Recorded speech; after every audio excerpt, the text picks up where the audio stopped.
இந்த வீடியோவில் நம்ம எதை பற்றி பார்க்க போகிறோம்னா, கலைஞர் மகளிர் உரிமை தொகை திட்டம் குறித்து மிகவும் முக்கியமான புதிய அறிவிப்பு ஒன்று விலகி உள்ளது. அது என்ன என்பதை பற்றி தான் இந்த வீடியோவில் நம்ம டீட்டெயிலாக பார்க்க போகிறோம்.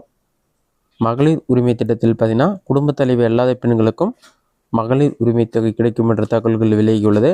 மகளிர் உரிமை தொகை திட்டத்திற்கு விண்ணப்பித்து நிராகரிக்கப்பட்டவர்கள் வட்டாட்சியர் அலுவலகத்தில் மீண்டும் விண்ணப்பிக்கலாம் என்று தெரிவிக்கப்பட்டுள்ளது. மேலும் குடும்பத் தலைவி அல்லாத பெண்களுக்கும் இந்த திட்டத்தின் மூலம் ரூபாய் 1000 கிடைக்கும் என்று கூறப்பட்டுள்ளது. அதாவது ஒரு குடும்பத்தில் தந்தை மற்றும் 2 மகள்கள் இருக்கிறார்கள் என்று வைத்துக்கொள்ளலாம். அவர்களின் வீட்டில் தாய் உயிருடன் இல்லை என்றால் 21 வயது நிரம்பிய மூத்த பெண்ணுக்கு இந்த தொகை கிடைக்கும். அவ்வாறு விண்ணப்பிக்கப்படும் விண்ணப்பங்கள் சரியாக இருந்தால் அவர்களுக்கு தொகை வழங்கப்படும் என்று அரசு தெரிவித்துள்ளது. அதேபோல் விவாகரத்து பெற்ற பெண்களுக்கும் மகளிர் உரிமை தொகை கிடைக்கும். அவர்கள் தனியாக ரேஷன் அட்டை வைத்திருக்கும் பட்சத்தில் அவர்களுக்கும் உரிமை தொகை வழங்கப்படும் என்று கூறப்பட்டுள்ளது. இது மட்டும் இல்லாமல் ஜூலை 15ஆம் தேதி பார்த்தீங்கன்னா உங்களுடன் ஸ்டாலின் என்ற பெயரில் முகாமல் நடத்தப்பட உள்ளது. இந்த முகாம் மூலம் மகளிர் உரிமை திட்டத்திற்கு விண்ணப்பிக்க தவறியவர்கள், விண்ணப்பம் நிராகரிக்கப்பட்டவர்கள், புதிதாக குடும்ப அட்டை பெற்றவர்கள் இவர்கள் எல்லாமே அப்ளை பண்ணலான்னு சொல்லியிருக்காங்க. 45 நாட்களுக்குள் பார்த்தீங்கன்னா உங்களுடைய விண்ணப்பம் ஏற்கப்பட்டதா அல்லது நிராகரிக்கப்பட்டதா என்று தெரிவிக்கப்படும். உங்களுடைய விண்ணப்பம் ஏற்கப்பட்டிருந்தால் 45 நாட்களுக்கு பிறகு மாதம் உங்களுக்கு 1000 ரூபாய் பணம் கிடைக்கும் என்று கூறப்பட்டுள்ளது. அடுத்தது மகளிர் உரிமை திட்டத்திற்கு பணம் பெறுவதற்கான தகுதிகள் என்ன என்பதை பற்றி பார்க்கலாம். இது சம்பந்தமாக அவங்களோட வெப்சைட்டில் அப்டேட் பண்ணிட்டாங்க. அது என்ன சொல்லி டீட்டெயிலாக பார்க்கலாம். கூகுள் சர்ச்சில் போயிட்டு KMUTன்னு சொல்லி டைப் பண்ணுங்கள். அந்த மாதிரி நீங்கள் டைப் பண்ணி கொடுத்தீங்கன்னா ஃபஸ்ட் எடுத்துனே KMUT.TN.gov.in ஒரு வெப்சைட் ஷோ ஆகும். அந்த வெப்சைட்டை செலக்ட் பண்ணுங்கள். வெப்சைட் ஓப்பன் ஆன பிறகு உங்களுக்கு இந்த மாதிரி தான் ஷோ ஆகும். இதிலே பார்த்தீங்கன்னா கலைஞர் மகளிர் உரிமை திட்டம் சொல்லி கொடுத்துருப்பாங்க. டாப்பில் 3 லைன் இருக்கும். அதை கிளிக் பண்ணுங்கள்.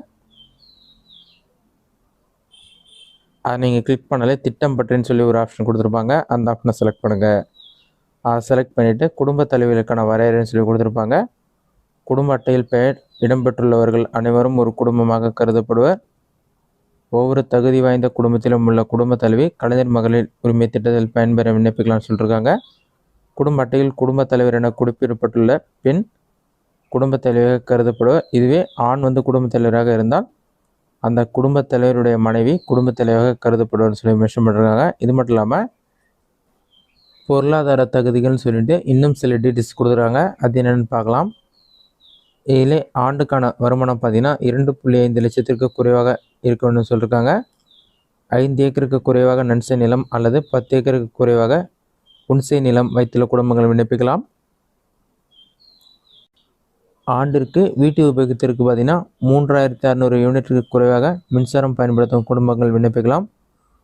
பொருளாதார தகுதிகளாக தனியாக வருமான சான்று அல்லது நில ஆவணங்களை பெற்று விண்ணப்பத்துடன் இணைக்க வேண்டிய அவசியம் இல்லைன்னு சொல்லியிருக்காங்க. விண்ணப்பிக்கும் நடைமுறைகள்னு சொல்லிட்டு 21 வயது நிரம்பிய பெண் தான் அப்ளை பண்ணலான்னு சொல்லியிருக்காங்க. செப்டம்பர் 15, 2002 தேதிக்கு முன்னர் பிறந்தவர்கள் விண்ணப்பிக்கலாம்னு சொல்லி மென்ஷன் பண்ணியிருக்காங்க. அடுத்ததான் யாரெல்லாம் இதற்கு விண்ணப்பிக்க தகுதியற்றவங்கன்னு சொல்லிட்டு அதற்கான லிஸ்ட்டும் வெளியிட்டிருக்காங்க. அது என்னென்னு சொல்லி பார்க்கலாம்.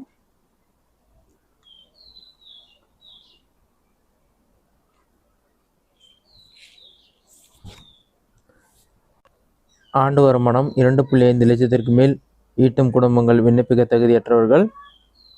அடுத்ததாக குடும்பத்தில் ஆண்டு வருமானம் ரூபாய் 2.5 லட்சத்திற்கு மேல் ஈட்டி வருமான கணக்கு தாக்கல் செய்பவர்கள், வருமான வரி செலுத்துபவர்கள் அதற்கு தகுதியற்றவர்கள் சொல்லியிருக்காங்க. அதேமாதிரி தொழில் வரி செலுத்துபவர்கள், ஓய்வூதியம் பெறுவர்கள், ஊராட்சி மன்ற தலைவர்கள், உறுப்பினர்கள், சொந்த பயன்பாட்டுக்காக கார், ஜீப், டிராக்டர், கனரக வாகனம் வைத்திருப்பவர்கள், GST செலுத்துபவர்கள் இவர்கள் எல்லாமே இந்த திட்டத்திற்கு தகுதியற்றவர்கள் சொல்லி மென்ஷன் பண்ணியிருக்காங்க.